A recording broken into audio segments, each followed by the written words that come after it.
Le BRT entre en piste avec à son bord le président de la République. Un voyage inaugural marquant le lancement officiel d'un projet novateur, une première mondiale pour un transport de masse 100% électrique, une véritable révolution dans le secteur. À l'image du TER, le BRT nous conforte dans la nouvelle ère de révolution des transports de masse qui règle les difficultés d'aujourd'hui et anticipe sur les problèmes de demain. Avec une flotte riche de 121 bus, une voie exclusivement réservée entre Guédiawaye et Dakar, il vient surtout apporter une réponse face à la problématique de la mobilité dans la capitale. Avec les embouteillages et autres désagréments, ce trajet pouvait durer plus d'1h30, voire 2 heures. Eh bien, avec le BRT, il sera désormais exactement de 45 minutes.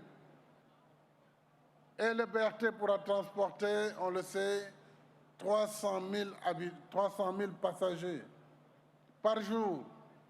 Alors, si vous y rajoutez le TR, avec ces 115 000, c'est presque un demi-million de personnes qui sont transportées par jour dans des conditions de confort et de sécurité.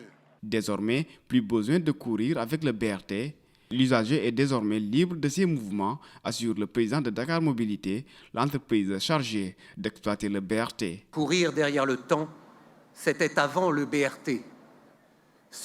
Car ce BRT, opéré par Dakar Mobilité, réduira bientôt de moitié le temps de trajet entre Guédiawaye et Petersen, avec une qualité de service, de confort et de silence absolument inégalée. Si aujourd'hui le BRT voit le jour, c'est grâce au concours de la Banque mondiale qui l'a financé à hauteur de 220 milliards de francs CFA. Une fierté pour l'institution qui veut ce type de projet partout en Afrique.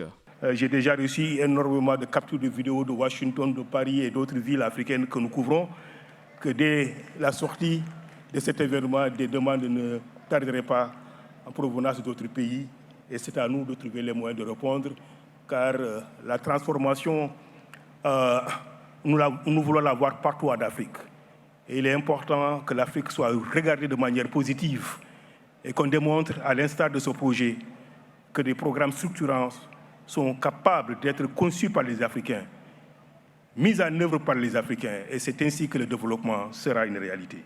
Plus qu'un système de transport, le BRT va contribuer à la modernisation des 14 communes traversées avec un réseau d'assainissement de plus de 40 km.